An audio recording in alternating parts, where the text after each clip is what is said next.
여쭤봐도 저희 도장 개인적인 건데. 어우, 네. 그런 거 하라고 하는 질문이죠. 도장이 단지 안에 있어서 되게 작습니다. 평수가 작아서. 그래서 좀 애들이 많이 나오는 시간대 되면은 지도할 때 숨이 턱 막힙니다. 서 있을 자리도 없고 해서 지금 고민이 옆에를 좀 트고 싶은데, 근데 이제 주변에 여쭤보면 주변에서는 이제는 좀 저출산이다, 늘봉듯이다 해서 오히려 도장 사이즈를 좀 줄여야 된다, 너 지금 늘리는 시기가 아니라고 하는데, 그래서 지금 이거를 지금 고민한 지 지금 코로나 끝나고부터 지금 계속 고민을 했었거든요. 그래서 계속 지금 답이 안 나온 상황에서 조언을 한번 얻어보고 싶어요. 너무 좋은 질문이에요. 근데 지금 평수가 30평입니다. 실평수 30평? 네. 직사각형이 정사각형이? 이렇게 깁니다. 그냥. 아, 이렇게 긴 30평. 네. 여기는 10평수 50평이 넘죠? 58평입니다. 58평이 넘고, 여기보다 훨씬 더 작게 이렇게 된 그런 정사각형이네. 네. 그 타임에 가장 몰린 타임이 몇 명? 그게 이제 저희가 짝다 보니까 연 타임으로 이렇게 나오는데, 유치원 나오는 시간하고 초등부 유치원 나오는 이 교체되는 시기에 그 시간 70명?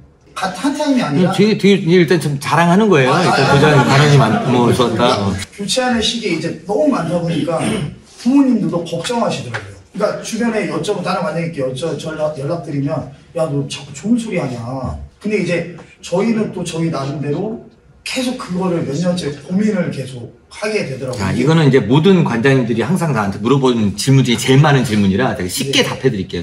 요 얘기가 지금 몇 천만 원 벌게 해드리는 얘기일 거예요. 다른 관장님들 이런 질문 되게 많이, 넓혀야 되냐 말아야 되냐 이런 얘기 되게 많이 하거든. 가장 좋은 이상적인 건 뭐냐면 그 배분에 다른 부로, 그러니까 내가 몰리는 타임을 다른 부로 보내는 그 미학을 가져야 돼. 일단 첫 번째. 그러면 그걸 알고 있으면 좁은 공간을 굳이 해결할 수 있진 않아도 되죠. 근데 보내는 게 어려운 거죠. 그러니까 몰리는 4시, 5시, 6시 요 타임에가 다 몰리는 거예요. 누구나 다 마찬가지예요. 그러면 뒤로 보내든가 앞으로 보내야 되는 거예요. 보내서 분배를 잘 시키는 거예요. 도장이 작은 도장은 무조건 분배를 먼저 시키는 것부터 첫 번째 해야 돼요. 분배를 시켰는데도 불구하고 그래도 안 된다 그러면 마지막 보루가 이제 넓히는 거죠. 연타임으로 하고 있으면 시간 타임 늘리는 건 벌써 하고 있는 거예요. 그렇죠. 원래는 이제 30분씩 있으면 타임 줄이는 거예요. 분배, 타임 줄이는 거, 그 다음은 늘리는 건데, 지금 이제 이건 연타임으로 하고 있으니까 이제 더 이상 그건 안 되니까, 분배를 하는 거예요. 그럼 분배를 하려면, 승단 심사 뭐 연습하는 부, 그러면 그 시간표에서 8시, 이건 어쩔 수 없이 와야 되는 거니까, 그 시간에 뭐 한 달 연습하거나 그러면 그거만 빼서, 만약 그 부가 없이 안 하고 있다는 그 부를 만들어서라도, 빼서 이 친구들은 분산시키는 거. 아이들 뭐 에너지 넘치는 부, 아니면 좀 더 밝아져야 되는 친구니까 뭐 얘들은 옛말처럼 뭐 내성적인 아이들, 뭐 소극적인 아이들 이렇게 말 표현하면 별로 안 좋아하니까 그런 친구들을 특성화 반으로 해가지고 앞쪽 부에 하나를 더 만들어요. 근데 그 친구들은 뭐 요 친구들이 이 보면 그 친구들은 좀 더 자신감 넘치고 이렇게 하는 걸로 내가 만들겠다. 부모님께 안내문이 나가고, 그래서 조금 더 내가 에너지를 더 넘치게 만들고 싶고, 아이들이 뭐 자신감이나 이런 것들을 충족시키겠다고 하시는 분들은 이 부에 보내시면 이 부에는 그런 교육을 좀 더 특별하게 합니다. 아니면 조금 에너지가 넘쳐서 부모님 에너지 발산이 더 많이 필요하다. 안 그래서 집에서도 너무 많이 뛰고, 아니면 아이가 이런 발산이 좀 덜 돼서 너무 에너지가 넘치는 것 같다 하는 친구를 에너지 발산부, 예를 들어서 해서 그걸 또 다른 부로 또 하나 만들어. 그래서 별로 안 오면 넘치는 애가 있으면 부모님하고 통화해서, 제가 진짜 이부도 되게 좋은데 사실 요부에 나와서 제가 예칭하면 그 에너지 팍 풀어줘서 확 해소되면 책상에 차분히 앉아갖고 열심히 공부하고 이렇게 만들 것 같은데 부모님 요 시간은 어떠세요? 부모님이 시간 조정하고 다른 시간 학원 시간 바꿔서라도 보내요. 그런 식으로 분산을 먼저 시키는 거예요. 그러면 굳이 안 늘려도 되겠죠. 그러니까 늘리는 건 마지막이에요. 왜냐면 돈이 많이 드니까. 그리고 뒤에는 어떻게 될지 모르지만 일단 70, 한 부에 70명이 뭐 가는 다 많고. 아니, 한부가 아니라 이제 교체되는 시기에 왔다 갔다 들어가요. 연타임이니까 아이들은 오고 있고 아이들은 또 나가야 되는 몸인데 이제 막 부모님들은 와 계시고 막 가방 놓을 자리도 없고 막 그러니까 저희들이 이제 그때 지도진이 4명인데 뛰어다니고 막. 또 하나 이제 얘기를 해드릴게요. 그러니까 우리는 파주 본관 같은 경우는 한 타임에 120명씩 들어와요. 그 다음 타임도 100명, 120명, 110명 가까이 되겠죠. 그럼 엘리베이터는 작은 거 5명이 타면 꽉 차는 엘리베이터가 2대예요. 감당이 됐겠어요? 난리 나겠죠?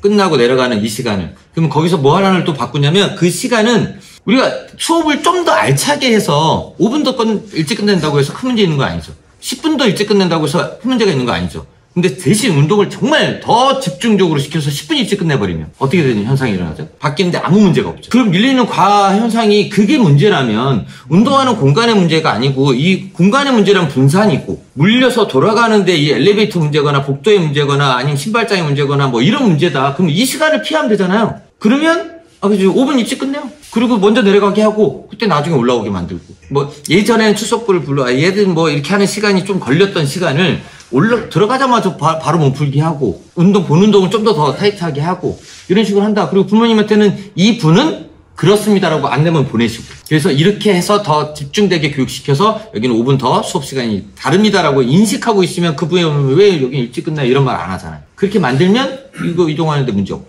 늘리는 건 기회비용이라고 그래요. 결국은 나중에 내가 차를 한 대 늘리거나 아니면 이 공간을 늘리거나 하는 건 내가 늘렸을 경우의 비용과 늘렸을 때 얼마가 더 수용이 될 것이냐 들어올 것이냐 기대치 말고 현실적인 걸로 했을 때 이거보다 들어가는 비용이 훨씬 더 적고 괜찮아 라는 기회비용을 따져서 이거를 생각을 해야지 아니 필요하니까 늘려야지 그렇게 하다 보면 차 20대 돼요. 한 명이 뭐 대통령처럼 차 타고 다니는 거죠. 차병문이 그 늘리는 비용이 비싸서 계속 고민을 해서 저희가 막 그 세가 비싸다 보니까 고민이 계속 되더라고요. 근데 늘린다 해도 저희 쪽에 한 칸이다 보니까 늘려도 40평 정도밖에. 나는 여기서 추천하고 싶은 건 자, 일단 첫 번째 분배하시고 시간 타임 조금 바꿨잖아요. 그래도 꽉 차면 번호표 나눠주세요. 도장에 그러니까 도장을 우리는 한정 지금 이 인원까지만 받고 더 이상 못 받습니다. 앞으로 8자리 남았습니다. 하고 딱 해서 안내만 한번 보내고 주변에 소문 한번 퍼뜨리세요. 그리고 진짜로 딱 들어오면 예를 들어서 뭐 그게 200명이다. 200명이 딱 했어요. 8자리 남았어요. 200명이 됐어요. 200 근데 또 나간 애가 있잖아. 또 들어오면 되잖아. 그리고 200명 된 건 본인만 알잖아. 아직도 2자리 남은 거지. 그리고 실제로도 너무 과하다 그러면 안 받는 것도 필요해요. 그러니까 그리고 대부분 수영이나 이런 걸 그 레슨 형식으로 받는 그런 데는 내가 가서 빈자리를 꽉 차 있으면 못 가요. 빈자리에 들어서 이분은 안 되니까 이분은. 그럼 본인이 스케줄 조정해서 이걸 할 수 있는지 없는지 판단해서 오잖아요. 그러면 어떻게 해요? 우리도 이분은 꽉 찼습니다. 여부 선택하실 수 있습니다. 이렇게 해서 먼저 할 때도 아예 분배를 시켜놓고 시작하면 본인이 그 부에 오는 거를 인식하고 변경해서 오면 상관없는 거잖아요. 근데 무조건 받겠다는 욕심으로 왔는데 그러니까 수업할 때도 마찬가지예요. 평수가 작으면 학부모님이 상담 오거나 막 했을 때는 막 꽉 찬 상태 막 과밀한 이런 상태로 보여주는 게 아니고 얘들아 벽으로 앉아 자 파란띠 나와 그때만이라도 노란띠 나오자 뭐 이런 식으로 해서라도 도장에 여유 있는 모습으로 바꿔줘야 돼요. 이거는 약간의 이제 우리 운영하는 팁인데 막 꽉 차서 있는 부모님들도 경악을 해요. 우와 씨 뭐야 이렇게 될 수도 있어요. 근데 그거를 부모님이나 이렇게 상담 오시거나 그러면 알아서 센스 있게 사범님이 얘들아 양쪽 벽으로 앉아서 오늘은 띠별로 한번 볼까? 자 파란띠 나와서 발차기 한번 보자. 하나 좋았어 들어가. 부모님 가시면 다시 다 나와. 그런 센스도 필요하다라는 거예요. 왜냐면 도장이 작은 곳 단지 내 상가의 작은 곳은 그런 것도 해줘야 돼요. 어쩔 수 없어.